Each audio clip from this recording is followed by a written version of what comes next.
हमारा आज का टॉपिक है रिफ्रैक्शन में क्रिटिकल एंगल क्रांतिक कोण।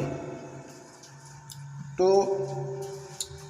आपको सपोज करिए ये कोई रिफ्रैक्टेड अपवर्तक पृष्ठ है, ठीक है।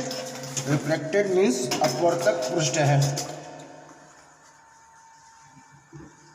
ये सपोज करिए सरफेस है, इस पे ये हमने नॉर्मल ड्रॉ किया। इसको हम medium 1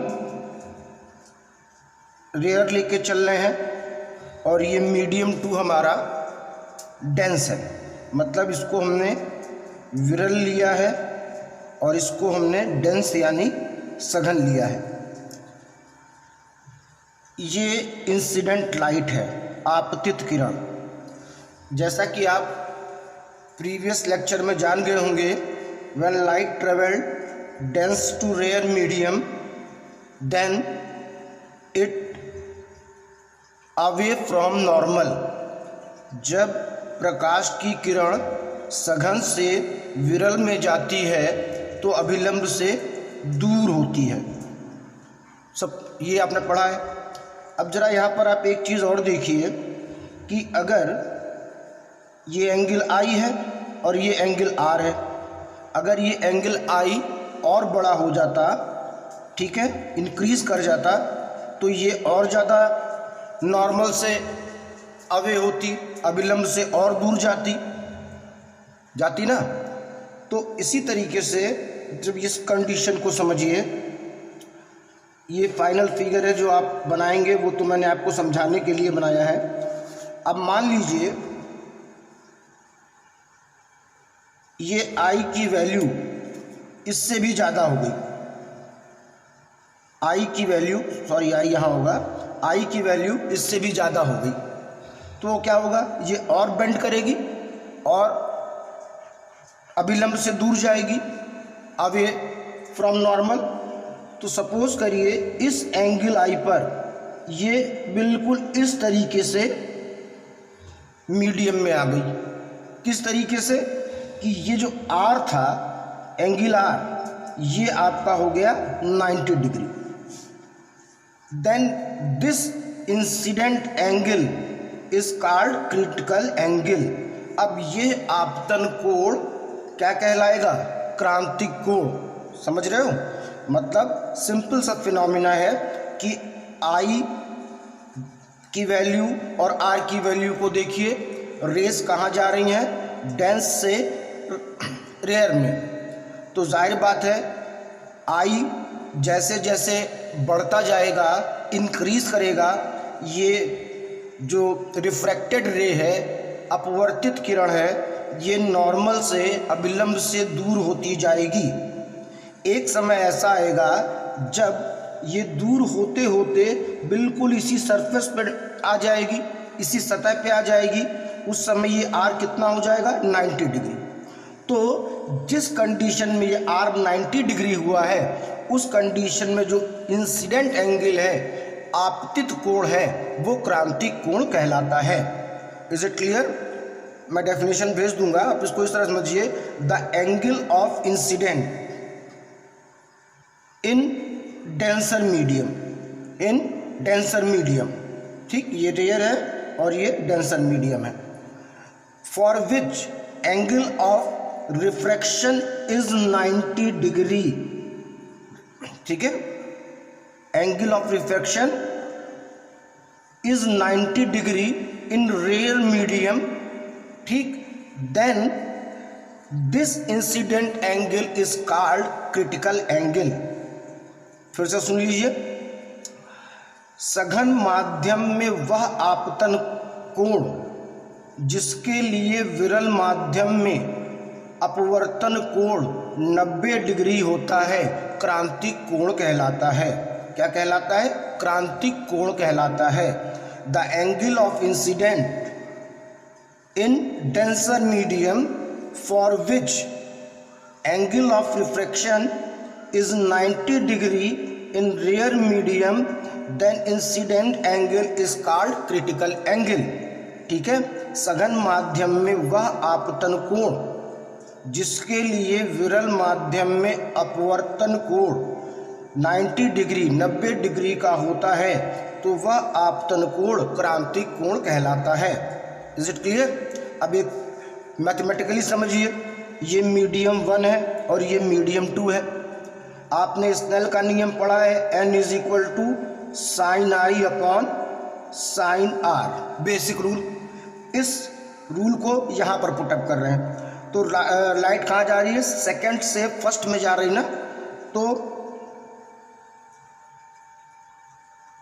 reflective index of one medium with respect to second medium, एक माध्यम का अपवर्तनांक दूसरे माध्यम के अपवर्तनांक क्या हो जाएगा? स्नेल के नियम से sine i upon sine r, तो 2n1। ठीक है, अब देखिए साइन आई का मान यहां पर कितना हो रहा है? सिंपली साइन आई अब हो गया क्रिटिकल एंगल क्रांतिक कोण सी, अभी आपने देखा। ठीक, और आर कितना हो गया इस कंडीशन में? 90 degree. 2n1 is equal to sine c upon 1, क्योंकि साइन 90 डिग्री की वैल्यू कितनी हो जाएगी? 1। साइन 90 डिग्री की वैल्यू क्या मिलेगी? 1। तो हमारे पास क्या आ गया? 2ni is equal to sine C, या अगर हम 1 है ये, अगर हम इसको 1 को आगे लाएं इस तरीके से लिखें, यानी रिवर्स कर दें तो इधर भी उल्टा हो जाएगा 1 अपॉन साइन सी। ये आपका था क्रिटिकल एंगल क्रांतिक कोण। Is it clear? बिल्कुल सिंपल सा फिनोमेना है, आई की वो वैल्यू जिसमें आर 90 डिग्री हो जाए, पर कंडीशन शर्त है कि ये तभी हो पाएगा जब light ray travel denser medium to rare medium. ये तभी संभव है जब प्रकाश की किरण सघन माध्यम से विरल माध्यम में जाए। ये रे डायग्राम बनाओगे और ये डेरिवेशन करोगे, न्यूमेरिकल इसके हम बताएंगे और डेफिनेशन भी हम भेज देंगे। बहुत से बच्चों के पास बुक नहीं है, हम भेज देंगे। अब इसी बात को बच्चों थोड़ा सा आगे बढ़ाते हैं। किस बात को? क्रांतिक कोण वाले बात को, क्रिटिकल एंगल वाले बात को। अब यहाँ पर आप पढ़ने जा रहे हो टोटल इंटरनल रिफ्लेक्शन। रिफ्लेक्शन हो गया, अब रिफ्रैक्शन नहीं रहा, मतलब पूर्ण आंतरिक परावर्तन। ये क्या चीज़ है, इसको समझते हैं। देखो, अभी आपने मेरे साथ ही कंडीशन देखी थी क्रिटिकल एंगल वाली कि रे डायग्राम बहुत नीट और क्लीन बनाना चाहिए, पेंसिल लाइट एंड ब्राइट होनी चाहिए, लाइन को डबल दोहरा नहीं करना चाहिए और रे का डायरेक्शन ज़रूर दिखाया जाता है। तो अभी आपने ये पढ़ा था, ये कंडीशन पढ़ी थी डेंसर और रेयर में, ये आई इज इक्वल टू आपने सी कहा था। उस समय आर कितना हो गया था बच्चों? 90 डिग्री। Okay, clear? अब आप जरा इस चीज़ को सोचिए कि अगर अब ये आई आपतन कोण इंसिडेंट एंगल सी से भी बड़ा हो जाए तो ये और दूर भागेगी। सी से भी बड़ा हो जाए, सी पर तो यहाँ तक आई, अगर ये सी से भी बड़ा हो जाए ग्रेटर देन सी तो ये क्या होगी? और दूर हो जाएगी। यानी कि पढ़ रहे थे रिफ्रैक्शन और हो गया रिफ्लेक्शन, पढ़ रहे थे अपवर्तन हो गया परावर्तन। इसको बोलते हैं टोटल इंटरनल रिफ्लेक्शन, पूर्ण आंतरिक परावर्तन। समझ रहे हैं? कब? जब आई की वैल्यू क्रिटिकल एंगल से भी ज़्यादा हो जाए तो लाइट उसी मीडियम में वापस बैक हो जाती है। ठीक, आप कह सकते हो when angle of incident is increased further so that it becomes greater than critical angle. For this light ray refracted to the same medium, मतलब कि यदि आपतन कोण का मान क्रांतिक कोण से ज़्यादा हो जाए तो अपवर्तित किरण उसी माध्यम में परावर्तित हो जाती है। इस घटना को पूर्ण आंतरिक परावर्तन कहते हैं। When angle of incident is increased further so that it becomes greater than critical angle for this light ray reflected on same medium, this is called total internal reflection. Okay, अब चाहे क्रिटिकल एंगल हो चाहे total internal reflection हो, इन दोनों की condition है, प्रतिबंध है, शर्त है, दशा है कि ये कब होंगे। नंबर 1, दोनों के लिए, इनके लिए भी, इनके लिए भी, क्रिटिकल एंगल के लिए भी और टोटल इंटरनल रिफ्लेक्शन के लिए भी। लाइट कहाँ जा रही हो, डेरर से यानी सघन से विरल में, तभी ये संभव है। तभी तो जब डेंस से रेयर में जाएगी तभी तो वो परपेंडिकुलर से अवे होगी, तभी तो ये मिलेगा हमें, दूर होगी तभी तो हमें मिलेगा। ठीक, और इसकी एक कंडीशन और बढ़ जाती है, इसकी टोटल इंटरनल रिफ्लेक्शन की, कि i must greater than c, angle i must greater than angle c. Incident angle critical angle से बड़ा, ग्रेटर होना चाहिए, मतलब आपतन कोण क्रांतिक कोण से ज़्यादा होना चाहिए। Is it clear?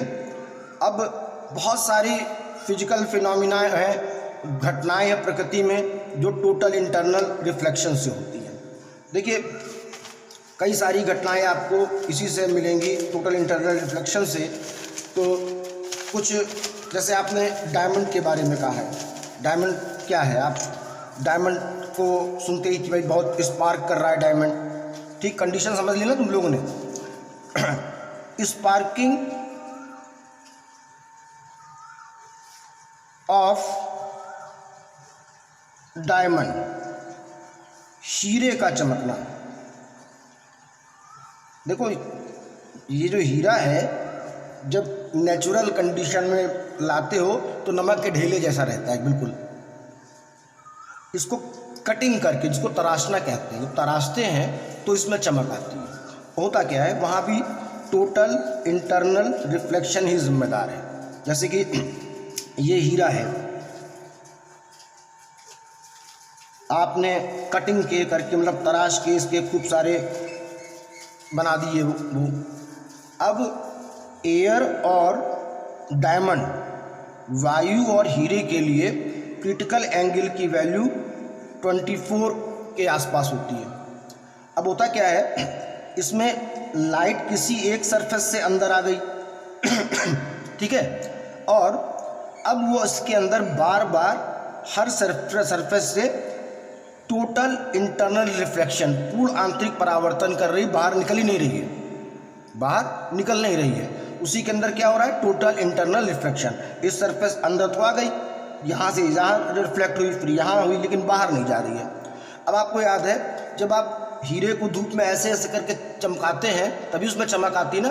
तो जब ये कंडीशन हो जाती है कि जो आई की वैल्यू है वो सी से कम हो जाए, आई की वैल्यू किससे कम हो जाए, सी से।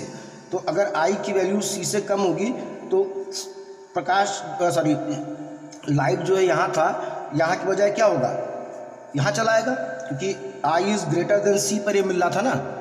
तो जिस एंगल पर ये सी से कम होता है उन सरफेस से लाइट बाहर निकल जाती है।